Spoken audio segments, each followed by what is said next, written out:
In this video, we will have a look at corporate governance.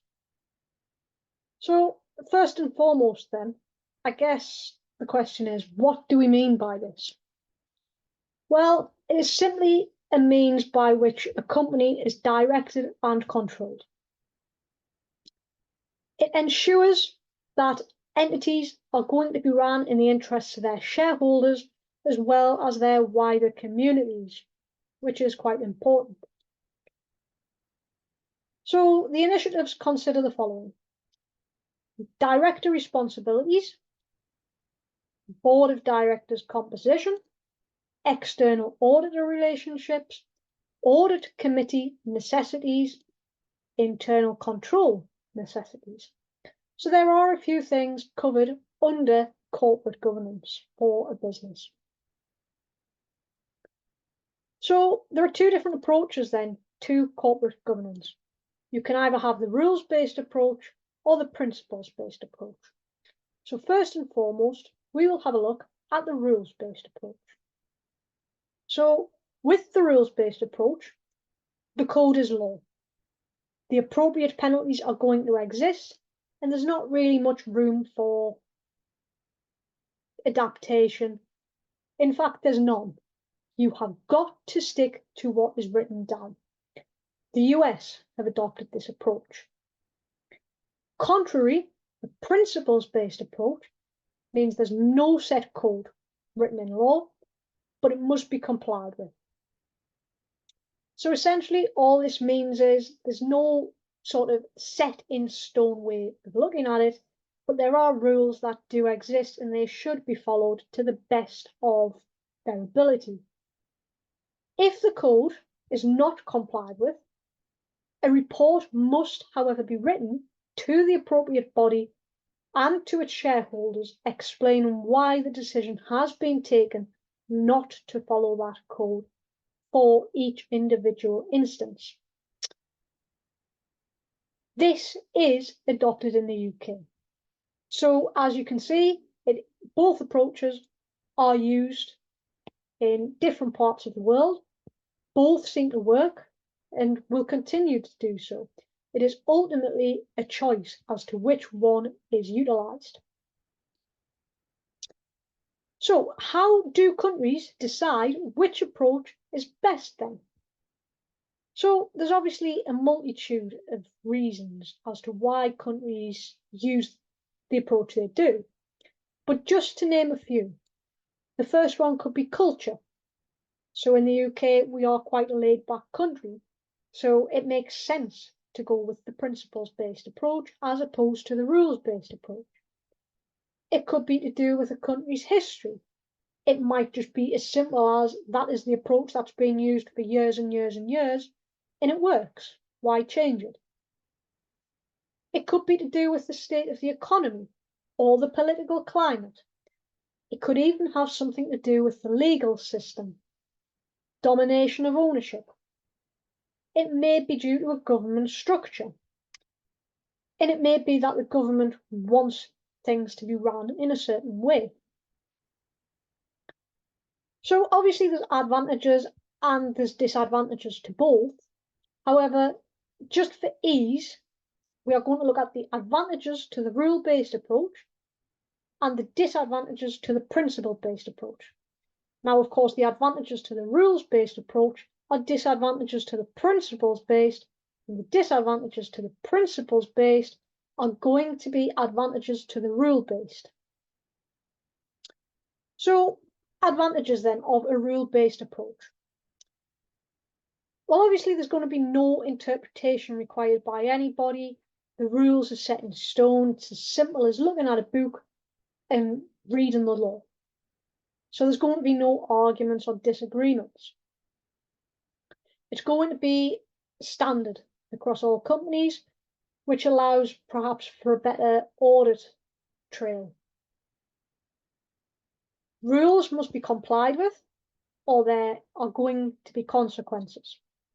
So it is an incentive for companies to act in such a way whereby they have to follow the rules, because if they don't, they're going to face a penalty fee. Disadvantages to the principles-based approach then. Well, loopholes are going to exist. They may well be manipulated. And I'm sure they probably have by some companies, sorry. High legal costs. Because of course, every time you have to not follow the rule, you must then put this down in writing. There is going to be less flexibility with it. And it could well be a case of regulation overload, leading to increased costs and increased training. So we're going to have a look at the principles-based approach now in a little bit more detail. So what are the main provisions of this code? So the first is board leadership and company purpose. So the entrepreneurial board will lead a successful company. The board will establish the company's purpose, values, and strategy to ensure alignment with the company culture. The board ensures the appropriate resources are in place for the company to meet their aims and objectives. They will ensure effective management with all stakeholders, not just some. And they will also ensure that workforce policies and practices are in line and are consistent. Next up, we have the division of the responsibilities. So with this, the chair leads the board and is responsible for directing the company. The board includes executive and non-executive directors, which you may know as NEDs, so that there is no domination in any decision-making processes. The next one is composition, succession, and evaluation. So all board appointments are going to be formal and a rigorous, transparent procedure. Board and committees should have a combination of knowledge, skills, and experience.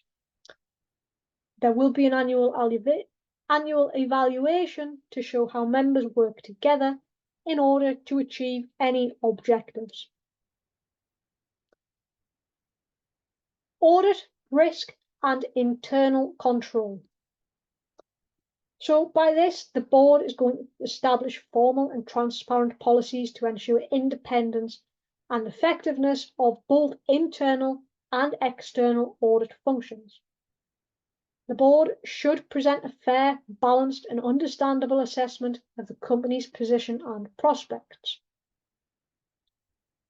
They will also establish procedures to manage risk, oversee any internal control framework, and determine the risks associated in the long-term strategic objectives. They will also look at remuneration. So by this, policies and practices will be designed to support any strategy and promote long-term sustainable success. It is a formal and transparent procedure, and this should be drawn up. Directors should always exercise their independent judgment.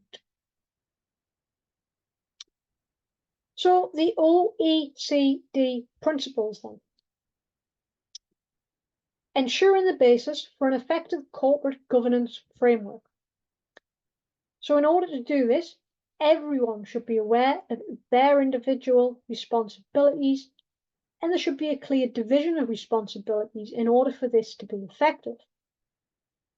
And it must be consistent with the rule of law. It should be transparent. The rights and equitable treatment of shareholders and key ownership functions. So we need to protect and facilitate shareholders' rights, because remember, directors act as stewards and will always or should always act in the best interest of shareholders.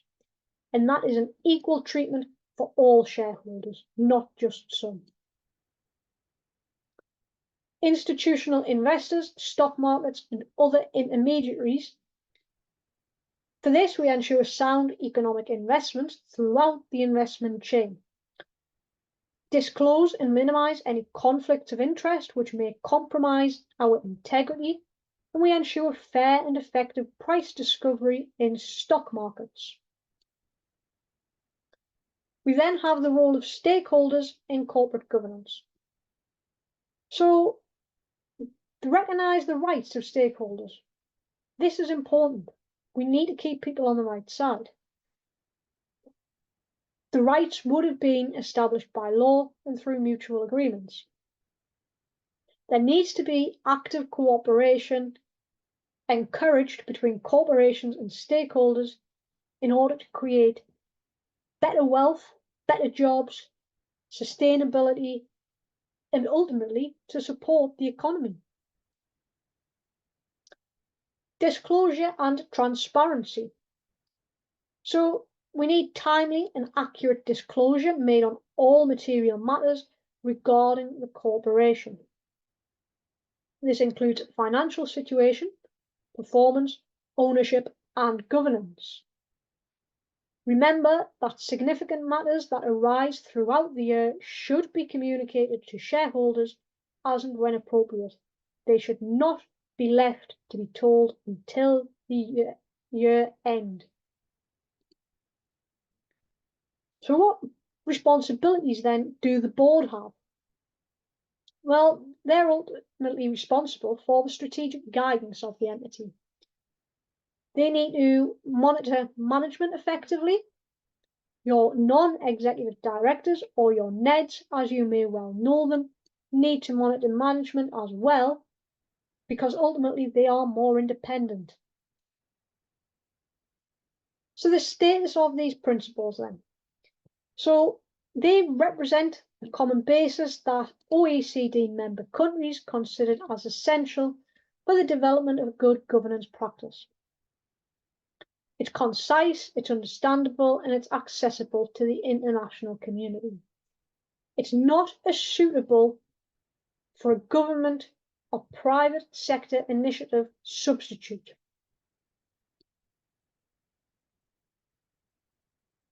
So the board then also assesses the basis on which the company generates and preserves value over long term. They will assess and monitor company culture. They will have regular engagement with all shareholders.